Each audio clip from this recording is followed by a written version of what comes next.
Hello అండి, ఇది వచ్చేసి నా morning lunch box routine mini vlog అనమాట. ఈరోజు అయితే నేను సాంబార్ చేద్దాం అనుకుంటున్నాను. అందుకే ఫస్ట్ పప్పు కడిగేసి కుక్కర్ అయితే పెట్టేశాను.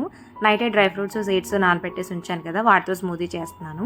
సో ఫస్ట్ అయితే పోపు వేసుకుని ఇంక ఈ వెజిటేబుల్స్ అన్నీ కూడా కట్ చేసి పెట్టుకుని ఫ్రై చేసుకుంటున్నాను.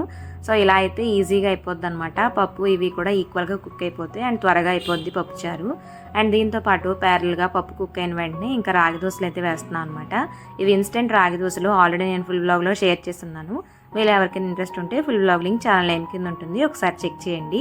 అండ్ ఈలోగా పప్పు కూడా మంచిగా మ్యాష్ చేసేసి ఇంకా అంతా కలిపేసి చింతపండు పులుసు, కొంచెం ఉప్పు, పసుపు, అలాగే కొంచెం బెల్లం, కొంచెం ధనియాల పొడి యాడ్ చేసి మంచిగా మరిగించుకుంటున్నాను. లాస్ట్లో కొంచెం కొబ్బరి పొడి కూడా యాడ్ చేశాను. సో లంచ్ బాక్స్ పెట్టేస్తే మా హస్బెండ్ అయితే స్కూల్కి వెళ్ళిపోతున్నారు. అండ్ ఈ మధ్య అయితే ఇలా హెల్మెట్ రెగ్యులర్గా తీసుకెళ్ళడం అలవాటు చేస్తూ ఉన్నాను అనమాట. ఒక్కొక్కసారి ఆయన మర్చిపోతూ ఉంటారు, బట్ నేనైతే ఖచ్చితంగా ఒక రిమైండర్ లాగా పెట్టుకుని గుర్తు చేస్తున్నాను. వీడియో నచ్చితే లైక్ చేసి సబ్స్క్రైబ్ చేసుకోండి.